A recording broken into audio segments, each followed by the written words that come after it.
에스더서 4장 4절부터 17절까지 제가 하나님의 말씀을 받들어 봉독하도록 하겠습니다. 천천히 따라오시면 감사하겠습니다.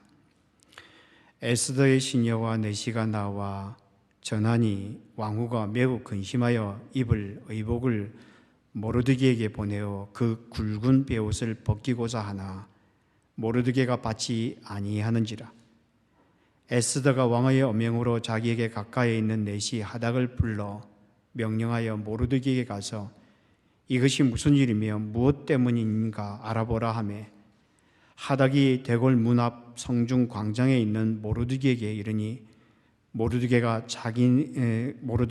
자기가 당한 모든 일과 하만이 유다인을 멸하려고 왕의 금고에 바치기로 한 은의 정확한 액수를 하닥에게 말하고 또 유다인을 진멸하라고 수상궁에서 내린 조서 초본을 하닥에게 주어 에스더에게 보여 알게 하고 또 그에게 부탁하여 왕에게 나아가서 그 앞에서 자기 민족을 위하여 간절히 구하라 하니 하닥이 돌아와 모르드게의 말을 에스더에게 알림해 에스더가 하닥에게 이르되 너는 모르드게에게 전하기를 왕의 신하들과 왕의 각 지방 백성이 다 알거니와 남녀를 막론하고 부름을 받지 아니하고 안뜰에 들어가서 왕에게 나가면 오직 죽이는 법이요 왕이 그 자에게 금 귤을 내밀어야 살 것이라.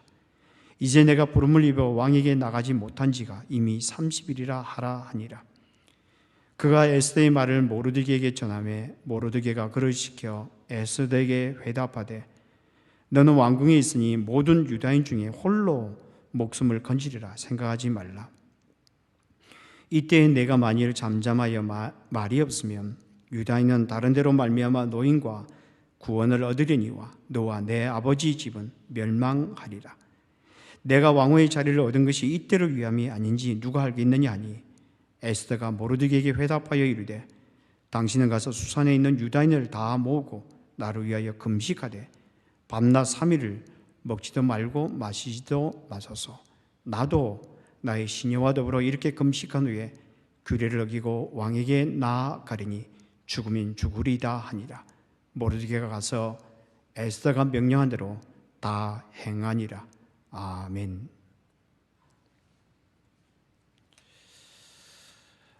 일전에 키 작은 몽땅 연필이 잉크를 다 쓴 볼펜을 만나라는 짧은 글을 읽은 적이 있습니다. 제목이 조금 길지요. 키 작은 몽땅 연필이 잉크를 다 쓴 볼펜을 만나. 이 글은 어느 작가가 쓴 글인데 이 글 안에 보면 어떤 청년에 대한 이야기를 담고 있습니다. 그 이야기인 적이 이렇습니다. 한 청년이 있었는데 이 청년이 팔, 다리를 제대로 움직일 수 없는 안치병에 걸렸다고 합니다. 그래서 어쩔 수 없이 하루 종일 누워 있어야만 했던 거죠. 그런데 이 청년이 별을 참 좋아하는 그런 청년이었다고 합니다. 그런데 투병을 시작하고 나서부터는 밤하늘을 제대로 볼 수 있는 그런 기회를 갖지 못했습니다. 그러다 보니까 살아야 되겠다는 그런 의지가 점차 사라졌다고 합니다. 그러던 어느 날 130년 만에 찾아온 유성을 볼 수 있는 기회를 맞이했다고 합니다. 별을 한다는 것을 알고 있던 이 청년의 친구 중에 하나가 이 청년을 찾아가서 별을 보러 가자고 그렇게 이야기를 했습니다. 청년은 거절했습니다. 왜냐하면 만사가 귀찮았고요. 몸을 움직이는 것조차 싫었던 것입니다. 그런데 끈질기게 간청을 했습니다. 설득을 했습니다. 그 설득에 못 이겨서 친구를 따라 별을 보러 길을 나섰습니다. 친구는 이 청년이 몸에 부담이 되지 않도록 모포를 깔고 그리고 친구를 태워 데리고 가서 하늘을 볼 수 있는 평안한 장소를 잡고 그제 하늘을 바라볼 수 있는 좋은 위치에 자리를 잡아준 거죠. 그러니까 모포 밖으로 고개를 내밀어서 하늘을 보기만 하면 되었던 것입니다. 그런데 그날 밤하늘이 너무너무 아름다웠다고 합니다. 그리고 특별히 별이 탈 대로 다 타온 다음에 최후의 순간에 이 아름다운 빛을 바라는 그 유성을 보는 것이 너무 좋았다고 합니다. 그 밤하늘과 그리고 유성을 바라보면서 이 청년의 마음속에 내가 다시 살아봐야 되겠구나, 그런 마음이 생겼다고 합니다. 이 이야기를 하면서 작가가 이렇게 결론을 짓고 있습니다. 별 하나가 한 사람의 삶을 구하고 작은 우정의 마음이 한 친구의 삶을 구원한 아름다운 글을 접하고 나는 생각했습니다. 지금 내 작은 정성이 친구 하나를 구원해 줄 수 있다는 사실을 말이죠. 지금 내 작은 정성이 우리 친구 하나를 구원해 줄 수 있다는 것을 말이죠. 우리는 작은 것을 결코 가볍게 여기면 안 됩니다. 작은 것을 결코 가볍게 여기면 안 됩니다. 나에게는 작을 수 있어요. 그런데 어떤 사람에게는 결코 작지 않습니다. 어떤 경우에는 그 사람의 삶과 관련이 되어 있을 수도 있습니다. 오늘 우리가 에스더 4장 4절부터 17절의 말씀을 함께 읽었는데, 오늘 보면은 하나님께서 너무나 연약한, 너무나 부족한 그의 백성들을 통하여 어떻게 새로운 역사를 이루어 나가시는지 그것을 우리에게 잘 보여주고 있는 것 같습니다. 오늘 보면 14절에 보면 이렇게 말을 하고 있죠. 이때에 내가 만일 잠잠하여 말이 없으면 유다인은 다른 데로 말미암아 노인과 구원을 얻으려니와 너는 내와 내 아버지 집은 멸망하리라. 네가 왕후의 자리를 얻은 것이 이때를 위함이 아닌지 누가 알겠느냐 하니, 이것은 모르드게가 에스더에게 보낸 메시지 중에 일부인데요, 이렇게 이야기를 합니다. 왕후 에스더예요, 당신이 왕후의 자리를 얻은 것이 이때를 위함이 아닌지 누가 알겠습니까? 그렇게 말을 합니다. 그런데 사실 원문에 보면은 왕후의 자리를 얻었다고 그렇게 되어 있지 않고요, 이 왕국에 이르게 된 것, 이렇게 되어 있어요. 그리고 현재 완료형으로 되어 있어요. 그러니까 에스더가 페르시아라는 나라에 이르게 된 날부터 지금까지 모든 일을 다 포함하고 있는 것입니다. 그렇다면은 모르드게가 이 왕후 에스더에게 이렇게 말을 하고 있는 것입니다. 왕후 에스더예요, 당신이 유다 나라에서 이 페르시아라는 나라에 온 것이, 그리고 당신이 나의 도움을 받아서 나의 도움을 받은 것이, 그리고 당신이 왕후의 자리를 얻은 것이 바로 이때를 위함이 아닌지 누가 알겠습니까? 라고 그렇게 질문하면서 도전하고 있는 것입니다. 그러니까 삶의 모든 것이 다 그렇다는 거예요. 우리는 생각할 때 이 좋은 면만 생각하죠. 그러나 하나님께서 생각하는 모든 것은 그 부분만 해당되는 것이 아니라는 거예요. 이 모든 것이 하나님의 섭리 속에 있다는 겁니다. 그것이 바로 하나님의 이때를 위함이 아닌지 누가 알겠느냐라고 그렇게 말씀하고 있는 것입니다. 그렇다면 모르드게가 에스더에게 하는 질문, 이 도전을 통하여 현대를 살아가는 우리에게 주시고자 하는 교훈이 무엇일까요? 첫째로 우리가 기억해야 될 것은 무엇인가 하면 사명입니다. 사명. 하나님의 사람들은 사명을 가지고 있다, 해야 할 일을 가지고 있다라고 하는 것입니다.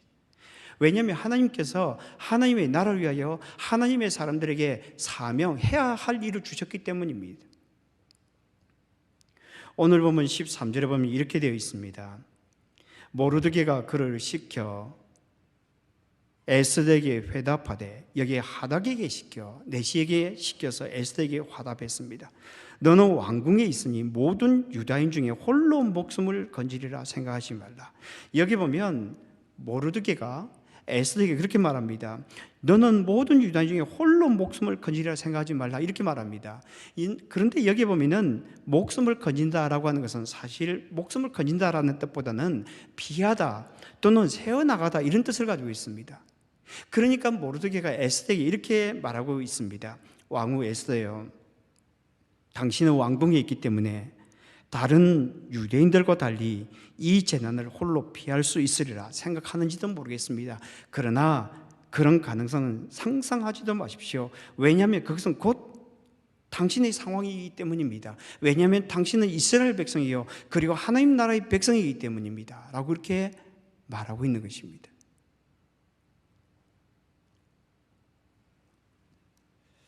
우리 그리스도인들은 신앙생활을 할 때 항상 기억해야 될 단어가 무엇인가 하면 함께라는 것입니다. 함께 웃고요, 함께 울고요, 함께 기뻐하고요, 함께 슬퍼하는 것입니다. 왜냐하면 그리스도인이 된다고 하는 것은 혼자 예수 믿는 게 아니라는 겁니다.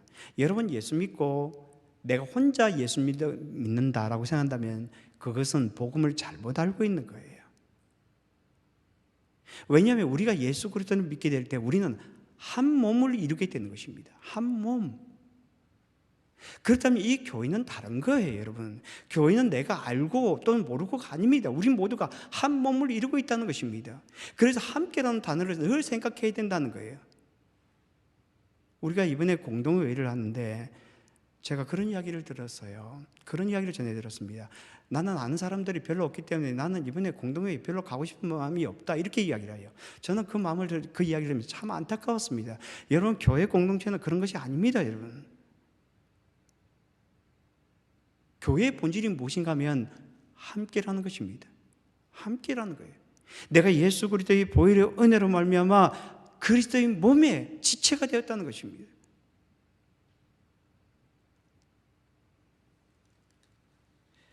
그런데 왜 모르겠는 에스더에게 이렇게 공동체 의식을 강조하고 있는 것일까요? 그것은 해야 할 일이 있다는 것입니다. 하나님의 나라를 위하여 사명이 있다는 것입니다. 그것을 피해서는 안 된다라고 하는 것입니다.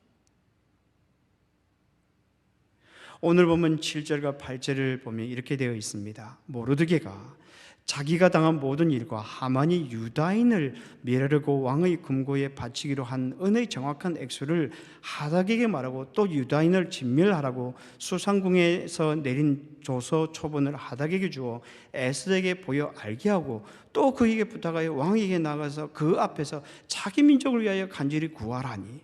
여기 보면 모르드게가 에스더에게 이렇게 요청하고 있습니다. 왕에게 나아가십시오. 그리고 왕에게 나아가서 이스라엘 민족을 위하여 간절하게 구하십시오. 이렇게 이야기를 하고 있습니다. 왜 그렇습니까? 하만 때문이었어요. 하만이 유대인을 진멸하려고 했기 때문입니다. 그런데 이 성경을 보면 이 하만을 가리켜서 아각 사람이었다 이렇게 말합니다. 이 아각 사람이라는 말은 무슨 말인가 하면 아말렉 사람이었다 이런 뜻을 가지고 있습니다. 왜냐하면 아말렉 사람들의 왕의 이름이 아각이거든요. 그래서 이 아말렉 사람들을 부를 때 대신 아각이라는 아각 사람이라고 그렇게 일반적으로 불렀습니다. 그런데 이 아각 사람들의 특징이 무엇이었는가 하면 언제나 하나님 나라의 백성들을 대항하는 민족들이었어요. 그러니까 이 일은 단순히 하만과 모르드게, 하만과 또는 이 하만과 유대인들 간의 문제가 아니라 이것은 영적 전쟁이라는 겁니다. 하나님 나라의 전쟁이라는 것입니다. 그래서 모르드게가 에스더에게 이렇게 말을 하고 있는 것입니다.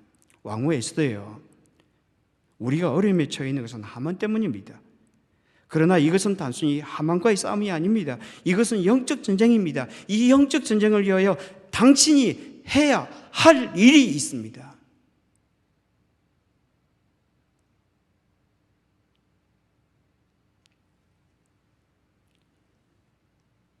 여러분, 우리가 어떤 직분이 맡겨져 있다면 그것은 나 때문이 아닙니다. 하나님 나라 때문입니다. 하나님 나라 때문입니다. 하나님의 나라를 위하여 해야 할 일이 있다는 겁니다. 그것을 지금 모르드게가 에스더에게 지금 깨우쳐주고 있는 겁니다. 여러분, 예수님의 제자들 보십시오. 마태복음 14장에 보면은 예수님께서 따로 빈들로 가셨습니다. 수많은 무리들이 그때 예수님을 따랐습니다. 저녁이 되었습니다. 그때 제자들이 이렇게 말을 하죠. 이곳은 빈들이요, 때도 이미 저물었으니 무리를 보내어 마을에 들어가 먹을 것을 사 먹게 하소서. 그때 예수님께서 이렇게 말씀하십니다. 갈 것 없다 너희가 먹을 것 주어라. 갈 것 없다 너희가 먹을 것을 주어라. 아니, 예수님께서 그 상황을 모르겠습니까? 지금 빈들이고 지금 먹을 것이 없어요. 그때 제자들이 이렇게 말을 합니다. 여기 우리에게 있는 것은 딱 5것과 물고기 2마리뿐입니다. 그러자 예수님께서 이렇게 말씀하셨습니다. 그것을 내게로 가져오라. 그것을 내게로 가져오라. 여러분, 우리가 능력이 많고 적음에 달려있는 것이 아닙니다. 하나님께서 우리의 가진 것을 가지고 하나님 나라를 위하여 우리가 섬기기를 원한다는 것입니다. 그래서 성경은 이렇게 말을 하고 있습니다. 다 배불리 먹고 남은 조각을 12바구니에 차게 거두었으며 먹은 사람은 여자와 어린이 외에 5,000명이나 되었더라. 여자와 어린이 외에 5,000명이나 되었더라. 혹시 우리들 가운데 하나님께서 나에게 무엇인가 하라고 말씀하시는 것 같이 느껴지는 분들이 있습니까? 그렇다면 그 부담감을 피하지 마십시오. 참 이상하게도 보이는 사람들이 있어요. 일이 보이는 사람들이 있습니다. 같이 사역을 하다 보면은 어떤 사람의 눈에는 절대 보이지 않습니다. 그런데 어떤 사람의 눈에는 보여요. 그 말이 무슨 말이겠습니까? 그 일을 하나님께서 하라고 부담감을 주시는 거예요. 그러면 내가 그 일을 하면 되는 겁니다. 아, 지도자들이 왜 그런 일을 하지 않을까? 그렇게 생각할 필요 없어요. 하나님께서 그렇게 부담감을 주신다면 그 일을 하는 겁니다. 그럴 때 하나님께서 나의 삶을 통하여 이루어 나가시는 것이 무엇인가 하는 것을 눈으로 보게 돼요.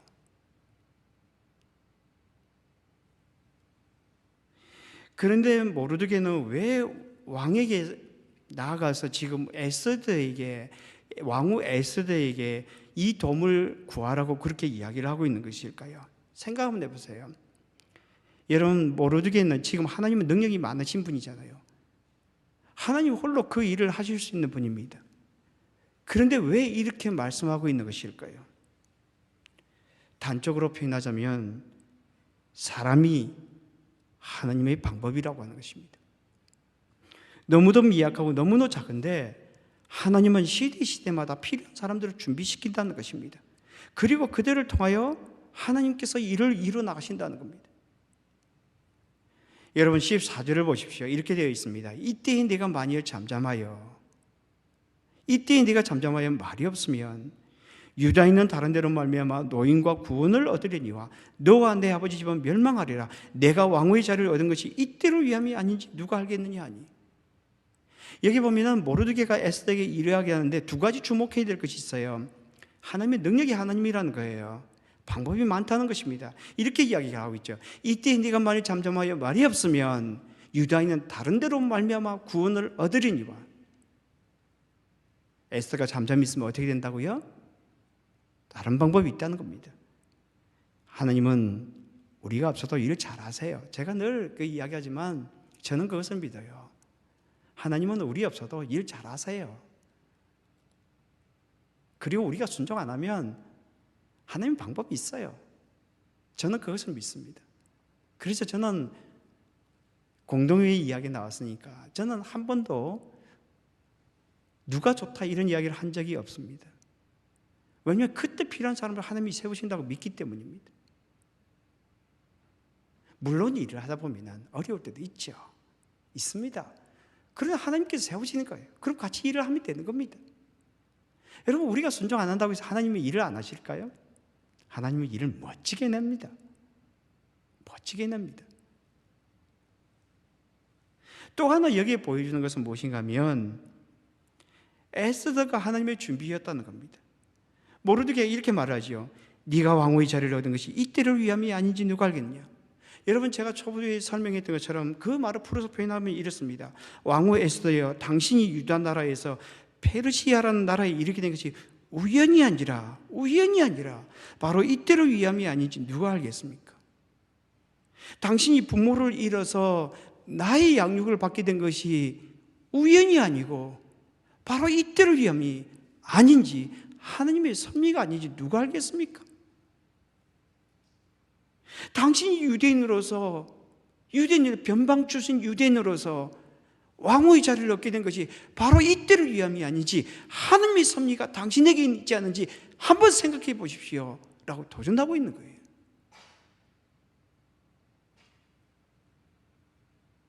여러분 생각 한번 해보세요. 간혹 그렇게 생각합니다. 우리는 미국에 와서 나름대로 성공하고 이곳에 잘 살아가고 있는 것에 대한 만족감을 누립니다. 그런데 하나님께서 그렇게 말씀하십니다. 네가 미국 땅에 와서 살아가고 있는 것이 바로 이때를 위함이 아닌지 누가 알겠느냐?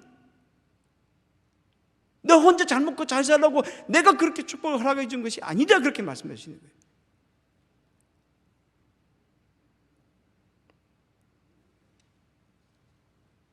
여러분, 우리의 삶들 가운데 지나가는 많은 것들이 하나님의 섭리가 담겨져 있다는 것을 우리는 알아야 돼요.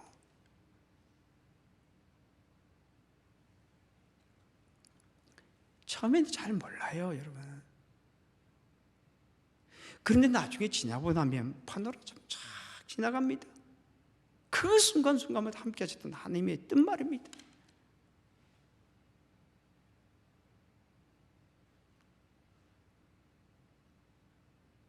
여러분, 요셉을 한번 보십시오.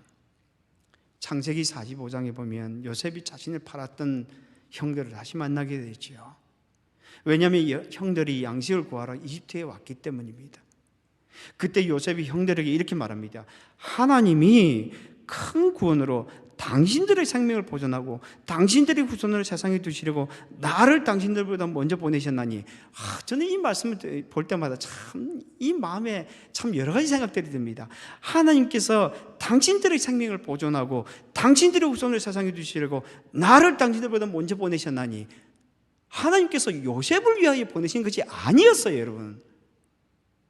자기를 팔았던 이 형들을 위하여 이곳에 보내셨다는 거예요.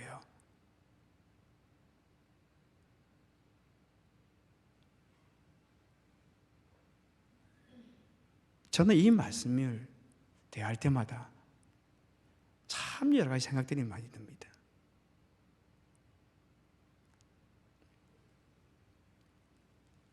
그래서 이 요셉이 이렇게 말을 하지요. 그런즉 나를 이리로 보낸 이는 당신들이 아니요 하나님이시라. 여러분, 이 교회에 있는 것이 나의 뜻이 아니에요.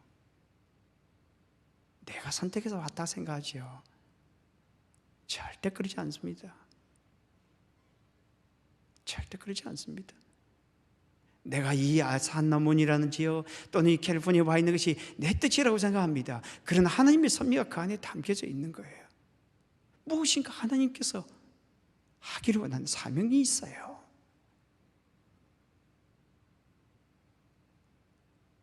사명이 있다는 겁니다. 여러분, 하나님께 물어보십시오. 제가 언젠가 어떤 한 목사님이 설교를 듣는데 학원을 운영하시는 한 가정을 소개하더라고요. 원래 이 가정은, 이 학원은 남편이 먼저 시작을 했다고 합니다. 그런데 적자가 계속 나는 겁니다. 얼마나 적자가 났는지 한 달에 3천만 원이나 적자가 나는 겁니다. 그러니까 미국 돈으로 하면 3만 불이, 한 달에 3만 불이 적자가 나는 겁니다. 엄청난 적자죠. 남편이 이 학원을 시작할 때 기도를 많이 했다고 합니다. 그래서 하나님께서 하라고 하는 것 같아 시작을 했대요. 그런데 계속 적자가 나니까 원망이 나오더랍니다. 그래서 그렇게 기도했답니다. 하나님, 왜 애당초 하라고 하셨습니까? 어려운 선생님들 월급 주라고 이 일을 하라고 하신 겁니까? 그렇게 원망을 했습니다. 그래도 끝까지 버텼다고 합니다. 그런데 부인이 아파서 일을 제대로 돕지 못하다가 몸이 좀 나와서 나와보니까 이제는 막 학원이 거의 쓰러질 지경이었거든요. 그래 부인이 대신 나섰습니다. 왜냐하면 부인의 마음속에 이 학원을 통한 비전이 있었거든요. 사명이 있었거든요. 아니, 학원에 무슨 사명입니까? 학원에 무슨 사명입니까? 그런데 이분이 하나님 앞에 그렇게 기도하고 있었다고 합니다. 하나님, 저를 통하여 이루시고자 하는 하나님의 뜻을 보여주옵소서. 그래서 그 일을 자기가 하겠다고 원장으로 나서서는 먼저 이 부모들과 학생들과 같이 대화를 면담을 했답니다. 그러니까 이 부모님들이 어머니들이 와서 내 아이를 좀 엄하게 교육시켜 주세요. 스파르타식으로 좀 교육시켜 주세요. 이러면서 아이들에는 막 부정적인 것을 막 이야기하더랍니다. 그래서 그렇게 이야기했대요. 어머니, 이제 교육은 제가 책임지겠습니다. 집에 가면 아이들 칭찬만 해주세요. 칭찬만 해주세요. 잘했다고. 교육은 제가 책임지겠습니다. 그랬더니 이 어머니들이 정말 그 약속을 지켜주었답니다. 이를 악물고. 여러분, 칭찬해 주는 게 쉽지 않잖아요. 그랬더니 이 아이들이 돌아와서 그런 이야기를 했다고 합니다. 어머니에게 어떻게 했길래 우리 어머니가 저렇게 표현했습니까? 그러더랍니다.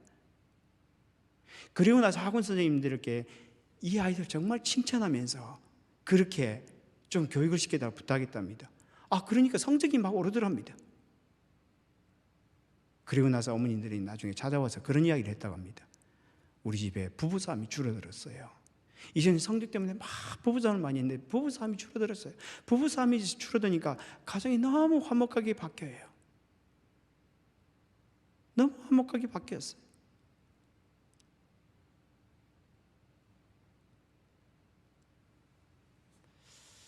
모르드게가 에스더에게 그렇게 말하지요. 왕후 에스더요, 당신이 왕후의 자리를 얻은 것이, 그리고 나의 교육을 받은 것이, 나의 돌봄을 받은 것이, 그리고 페르시아라는 나라에 이렇게 된 것이 바로 이때를 위함이 아닌지 누가 알겠습니까? 에스더는 사명을 가진 자였어요. 우리는 사명자예요. 그러면 사명을 알고 있는 자는 어떻게 됩니까? 결단이 있어야 됩니다. 결단. 사명을 알고 있는 것만으로 충분하지 않아요. 결단을 해야 돼요. 오늘 보면 16절과 17절에 보면 이렇게 되어 있습니다. 당신은 가서 수산에 있는 유다인을 모으고 나를 위하여 금식하되 밤낮 3일을 먹지도 말고 마시지도 마소서. 나도 나의 시녀와 더불어 이렇게 금식한 후에 규례를 어기고 왕에게 나아가리니 죽으면 죽으리다. 여기 보면 이 에스더가 드디어 모르드게에게 명령합니다.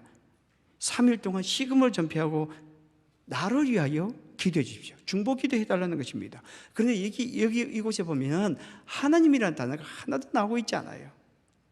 그러니까 이렇게 말을 하고 있는 거예요. 에스더가 이 모르드게에 이렇게 말하고 있는 겁니다. 모르드게여, 수산에 있는 유대인들을 다 모으십시오. 그리고 나를 위하여 함께 중보 기도를 해 주십시오. 3일 동안 꼬박 그렇게 해 주십시오. 밥도 먹지 말고 물도 마시지 말고 그렇게 해 주십시오. 어쩌면 하나님이 잘 보이지 않을 수도 있을 것입니다. 확신이 잘 서지 않을 수도 있을 것입니다. 그래도 기도해 주시길 바랍니다. 그래도 기도해 주시기 바랍니다. 지금은 기도해야 될 때입니다. 지금은 기도해야 될 때입니다. 국가와 교회를 위하여 기도해야 할 때입니다. 여러분, 특별히 국가를 생각하면서 기도를 많이 해주세요. 국가를 위하여. 그리고 교회 공동회의를 위하여 기도를 많이 해주십시오. 기도를 많이 해주십시오. 여러분, 이번 한 주간 지나면서 여러분 아침마다, 물론 그전에도 하셨겠지만 여러분 아침마다 그 동영상을 한 번만 보아주십시오. 공천자 명단을 한번 보시고 공동회의를 기도해 주시고 그리고 국가를 위하여 꼭 기도해 주십시오. 지금 기도해야 될 때입니다. 그런데 오늘 본문에 보면은 왜 죽으면 죽으리라 라고 그렇게 표현하고 있을까요? 아주 유명한 본문이죠. 이 본문을 죽으면 죽으리다 라고 그렇게 이야기하는 이유가 무엇일까요? 물론 뭐 다른 표현들이 많겠지만 이 이유를 이렇게 말하는 표현이 무엇 때문일까요? 나의 생각이 아니라 하나님의 생각을 따르겠다는 것입니다. 나의 계획이 아니라 하나님의 계획을 따르겠다는 것입니다. 여러분, 이 본문에 보면 이렇게 되어 있죠. 나도 나의 시녀와 더불어 이렇게 금식한 후에 규례를 어기고 왕에게 나아가리니 죽으면 죽으리다. 이 죽으면 죽으리다 이 본문을 직역하면 이렇게 되어 있습니다. 내가 죽었다면, 과거에 죽었다면, 그래서 계속 죽어 있다면 또 죽겠습니다. 아니, 또 내가 죽었다면 내가 지금 죽어 있을 것입니다. 좀 번역하기가 어렵게 되어 있어요. 이 말이 무슨 말인가 하면 여기서 플러스 포인트 보면 이렇습니다. 나는 과거에 죽지 않았다는 거예요. 사실은 이 과정법이거든요. 죽지 않았다는 겁니다. 내가 과거에 죽지 않았습니다. 그래서 나는 이제 죽었습니다. 이렇게 이야기를 하고 있는 거예요. 우리는 이 표현을 잘 알고 있지만 우리 한국말로 참 표현하기가 쉽지 않습니다. 그러니까 이 본문에 이렇게 말을 하고 있는 것입니다. 나도 시녀들과 함께 금식할 것입니다. 그리고 왕에게 나아갈 것입니다. 나는 과거에 죽지 않으려고 애를 많이 썼습니다. 이제 죽기로 했습니다. 이미 죽어 있습니다. 라고 그렇게 말을 하고 있는 것입니다. 여러분, 우리가 살려고 하면 죽습니다. 살려고 하면 죽습니다. 자기를 내세우려고 하면 망합니다. 근데 죽으면 삽니다. 여러분, 이것은 진리입니다. 죽으면 살아요. 내 생각이 죽고 내 계획이 죽고 하나님의 계획과 하나님의 생각이 살면 우리의 삶은 살아납니다. 저는 그것을 믿습니다. 죽으면 살아요. 여러분, 갈렙을 보십시오. 이 여호수아 14장에 보면은 이스라엘 백성들이 가나안 땅에 이르러서 이제 땅을 나누게 되지요.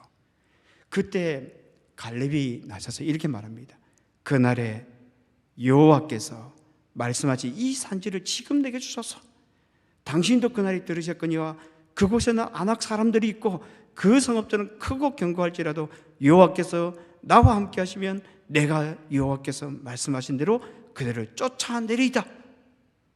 이때가 갈렙이 몇 살이었다고요? 85세였어요. 85세 이렇게 말합니다. 그날에 여호와께서 말씀하신 이 산지를 지금 내게 주셔서. 아니, 85세에 무슨 그런 나가서 전쟁을 합니까? 이것은 운동이 아니에요. 간단히 와서 봉사하는 게 아닙니다. 이것은 가서 전쟁하고 죽고 살기 싸워야 되는 겁니다. 근데 85세 된 그가 어째서 이런 이야기를 하게 되는 것입니까? 하나님의 생각이었어요.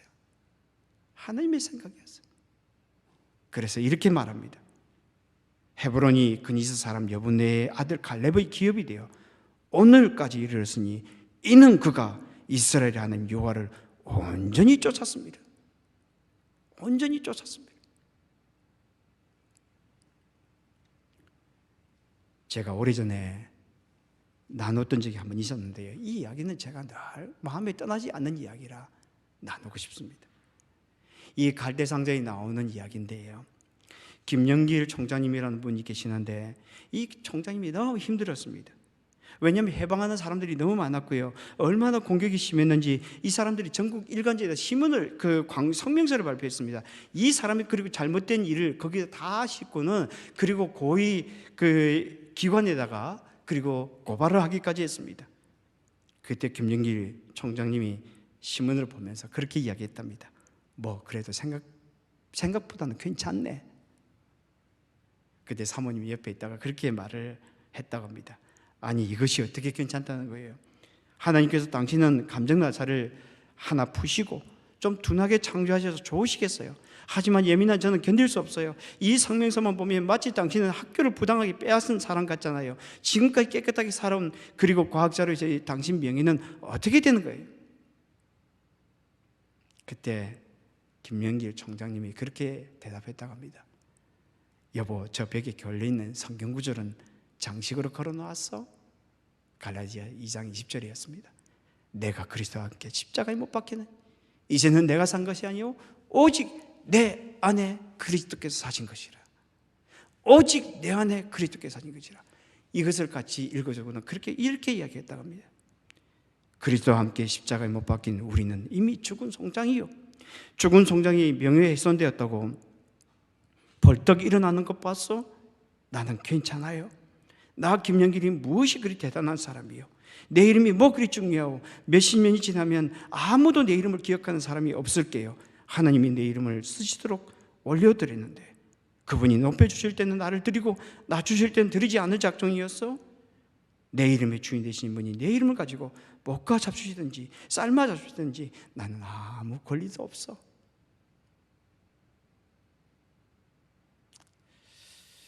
교회 일은 자존심으로 하는 것이 아닙니다. 교회 일은 나를 내세우기 위해서 하는 것이 아닙니다. 하나님의 뜻이요, 하나님의 생각이 이루어지는 것입니다. 오늘 보면 14절에 보면 이렇게 되어 있죠. 내가 왕후의 자리를 얻은 것이 이때를 위함이 아닌지 누가 알겠느냐. 이때를 위함이 아닌지 누가 알겠느냐. 모르드게는 이 에스더에게 두 가지를 가르쳐 주셨어요. 하나는 사명이었어요. 하나는 사명이었어요. 이때를 위하여 부르시는 그 사명을 가르쳐 주었어요. 그리고 또 하나는 결단이었어요. 죽으면 죽으리이다. 죽으면 죽으리이다. 하나님의 생각이요, 하나님의 뜻이 이루어지기를 위하여 자기 자신을 드렸다는 것입니다. 에스더처럼 사명과 결단을 가슴에 품고 살아가는 저와 여러분이 되기를 주님의 이름으로 축복합니다. 같이 기도하겠습니다.